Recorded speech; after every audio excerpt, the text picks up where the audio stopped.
Bismillahirrahmanirrahim. Assalamualaikum warahmatullahi wabarakatuh.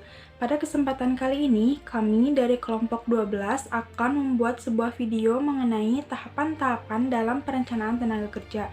Video ini ditujukan dalam rangka memenuhi tugas konsentrasi mata kuliah sumber daya manusia dengan dosen pengampu Bapak Agus Alamsyah. Perkenalkan, nama saya Intan Dinila dari kelas C3 Manajemen dengan NPM 101200024. Perkenalkan, nama saya Nazila Laila Nur Karima dengan NPM 101240. Perkenalkan, nama saya Nelo Novianti dengan nomor pokok mahasiswa 101200182. Saya dari kelas C6 Manajemen. Perkenalkan, saya Sitiania, NPM 101200037. Perkenalkan, nama saya Yumita Saridianti, NPM 101200010 dari kelas B2 Manajemen SDM. Materi pertama mengenai pengertian perencanaan. Perencanaan berasal dari kata planning yang diberi imbuhan pe dan an. Rencana ialah produk dari perencanaan, sedangkan perencanaan ialah proses penentuan rencana. Menurut Melayu SP Hasibuanan, perencanaan ialah fungsi dasar fundamental mengenai organizing, directing, controlling, evaluating, dan reporting. Karena hal-hal tersebut harus terlebih dahulu dilakukan perencanaan. Materi selanjutnya yaitu tahapan-tahapan perencanaan tenaga kerja. Proses perencanaan tenaga kerja memiliki 8 tahapan, diantaranya yang pertama, penentuan tujuan atau manpower planning, yang kedua, pemetaan sumber daya manusia perusahaan, yang ketiga, perhitungan kebutuhan tenaga kerja, yang keempat, penetapan rencana ketenaga kerjaan, yang kelima, rekrutmen dan hiring, yang keenam, menganalisis kesenjangan keterampilan, yang ketujuh, pelatihan dan pengembangan, serta yang kedelapan yaitu evaluasi. Untuk pembahasannya akan disampaikan oleh teman-teman yang lainnya. Tahapan-tahapan dalam perencanaan tenaga kerja. Poin pertama yaitu penetapan tujuan manpower planning. Perencanaan tenaga kerja pada dasarnya merupakan bagian dari perencanaan organisasi. Manpower planning tidak berdiri sendiri, sebab kebutuhan SDM muncul karena adanya rencana bisnis perusahaan. Dengan demikian, tujuan manpower planning menyesuaikan dan searah dengan rencana perusahaan. Poin kedua yaitu pemetaan SDM perusahaan. Tahap selanjutnya adalah pemetaan ketersediaan tenaga kerja yang telah dimiliki perusahaan dengan menganalisis data demografis seperti jumlah, sebaran, usia, atau menyangkut pensiun, peran dan jabatan, serta upah atau gaji. Analisis juga termasuk metrik tenaga kerja seperti kinerja, produktivitas, turnover, dan retensi karyawan. Poin ketiga yaitu perhitungan kebutuhan tenaga kerja. Menghitung kebutuhan SDM dapat dilakukan dengan beberapa metode, seperti metode tren, rasio, regresi, DLP, studi kerja, keputusan manajerial, dan lainnya. Metode ini memberikan hasil berupa prediksi atau perkiraan kebutuhan tenaga kerja baru. Poin keempat yaitu penetapan rencana ketenagakerjaan. Setelah semua manajer di setiap departemen menyetujui rencana kebutuhan tenaga kerja, HR menetapkan rencana ketenagakerjaan untuk 1 tahun ke depan, termasuk menyusun biaya rekrutmen dan biaya gaji dengan mempertimbangkan kenaikan upah setiap tahun. Poin kelima yaitu rekrutmen dan hiring. Cara terbaik merekrut adalah menggabungkan beberapa metode. Kapan menggunakan referensi ke karyawan, job portal, dan headhunter. Misalnya, saat membutuhkan peran strategis dengan kualifikasi lengkap, akan lebih efisien dan efektif menggunakan headhunter. Poin keenam yaitu menganalisis kesenjangan keterampilan.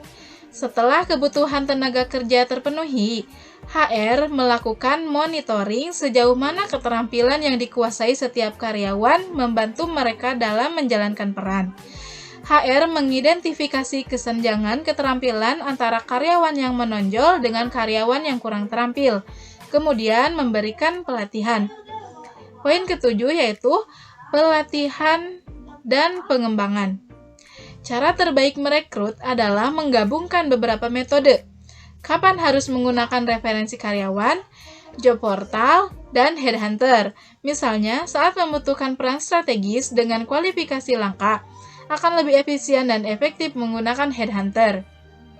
Poin ke-8 yaitu evaluasi. Tahap terakhir, HR mengevaluasi manpower planning.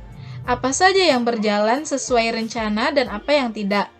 Evaluasi yang paling penting adalah apakah pelaksanaan rencana ketenagakerjaan tersebut membantu pencapaian rencana bisnis perusahaan. Ada beberapa faktor yang dapat mempengaruhi proses kerja karyawan beserta hambatannya. Faktor yang pertama yaitu kemampuan dan keahlian. Kemampuan merupakan keterampilan yang dimiliki oleh karyawan dalam melakukan suatu pekerjaan. Lalu yang kedua yaitu kepribadian. Kepribadian atau karakter yang dimiliki karyawan yang berpengaruh terhadap kinerjanya. Karyawan yang memiliki kepribadian yang baik maka dapat melakukan pekerjaannya dengan baik. Lalu faktor yang ketiga yaitu motivasi kerja. Motivasi kerja adalah dorongan bagi karyawan untuk melakukan pekerjaannya. Biasanya motivasi kerja dipengaruhi oleh banyaknya komponen lain seperti gaji, tunjangan kesehatan, keselamatan kerja, kebijakan pimpinan, dan beberapa faktor lainnya. Lalu faktor yang keempat yaitu budaya organisasi. Budaya organisasi merupakan kebiasaan atau norma-norma yang berlaku dalam suatu organisasi atau perusahaan. Lalu faktor yang kelima yaitu kepuasan kerja. Kepuasan kerja merupakan perasaan senang atau suka karyawan setelah melakukan pekerjaannya. Jika karyawan senang dengan pekerjaannya, maka karyawan akan berpotensi lebih besar dalam menghasilkan kinerja yang lebih baik. Lalu faktor yang keenam yaitu lingkungan kerja. Lingkungan kerja adalah kondisi tempat karyawan bekerja. Faktor lingkungan sangat mempengaruhi kinerja karyawan. Jika lingkungan kerja karyawan dapat membuat karyawan lebih fokus dan mudah dalam mencapai kinerja maksimal. Lalu faktor yang ketujuh yaitu komitmen. Banyak komponen yang mempengaruhi komitmen karyawan dalam bekerja. Komitmen dapat diartikan sebagai kepatuhan terhadap perjanjian yang telah dibuat oleh karyawan bersama perusahaan atau organisasi. Semakin kuat komitmen karyawan, maka semakin besar keinginan karyawan untuk menghasilkan kinerja yang lebih baik. Seri selanjutnya yaitu mengenai solusi dari hambatan-hambatan tenaga kerja. Yang pertama yaitu solusi dari kemampuan dan keahlian. Solusi dari hambatan ini adalah dengan memberikan pembekalan, dengan melakukan pelatihan, sehingga pada proses perekrutan tenaga kerja, pekerja ditempatkan di suatu pekerjaan yang sesuai dengan kemampuan dan keahlian yang dimilikinya. Kemudian yang kedua yaitu kepribadian. Kepribadian merupakan salah satu aspek penting dalam merekrut seorang karyawan. Tidak melulu melihat sisi keterampilan yang bagus, namun kemampuan interpersonalnya yang buruk akan menjadi catatan merah bagi bagian rekrutmen ketika meloloskan calon karyawan yang demikian. Kemudian selanjutnya yaitu motivasi kerja. Cara untuk meningkatkan motivasi kerja yang salah satunya dengan berkomunikasi yang baik antara atasan ataupun antara sesama anggota karyawan, sehingga dengan berkomunikasi akan saling memberikan motivasi dan semangat kerja akan semakin meningkat. Yang keempat ada budaya organisasi. Peran aktif divisi sumber daya manusia atau SDM amat dibutuhkan untuk membenahi pola komunikasi yang bermasalah. Salah satu cara yang dapat dilakukan ialah mengadakan pelatihan komunikasi bagi para karyawan. Komunikasi yang harmonis antara seluruh karyawan mendorong terwujudnya kolaborasi yang ideal untuk tercapainya tujuan-tujuan suatu perusahaan. Kemudian yang kelima yaitu kepuasan kerja. Salah satu solusinya yaitu hindari menciptakan suasana lembur dan konstan yang tiada akhir. Karena banyak perusahaan yang sering lembur dengan mengatasnamakan pekerjaan yang menumpuk, sehingga hal ini menurunkan kepuasan kerja bagi para karyawan. Solusi dari hambatan-hambatan tenaga kerja yang keenam yaitu ada lingkungan kerja. Solusinya yaitu dengan memastikan area kerja kondusif dan bersih sehingga memberikan kenyamanan untuk karyawan. Karena tempat kerja yang nyaman, bersih, rapi, pencahayaan yang baik, serta sirkulasi udara yang sehat secara tidak langsung akan mempengaruhi kinerja serta kepuasan karyawan dalam bekerja. Yang ketujuh ada komitmen. Ada beberapa cara yang bisa diterapkan untuk menghindari kandidat yang tidak tepat.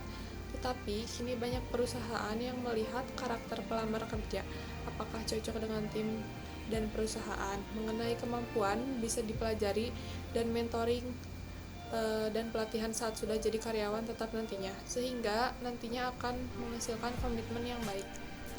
Jadi kesimpulannya, perencanaan tenaga kerja manpower planning adalah proses memperkirakan jumlah optimal orang yang diperlukan untuk menyelesaikan suatu proyek, tugas atau tujuan dalam waktu tertentu.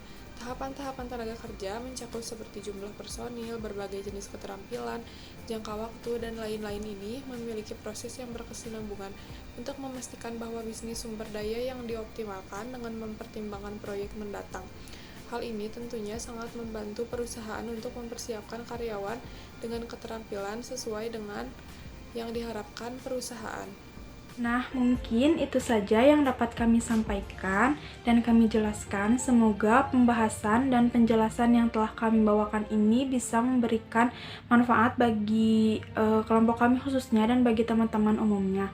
Mohon maaf apabila ada salah-salah kata. Terima kasih banyak. Wassalamualaikum warahmatullahi wabarakatuh.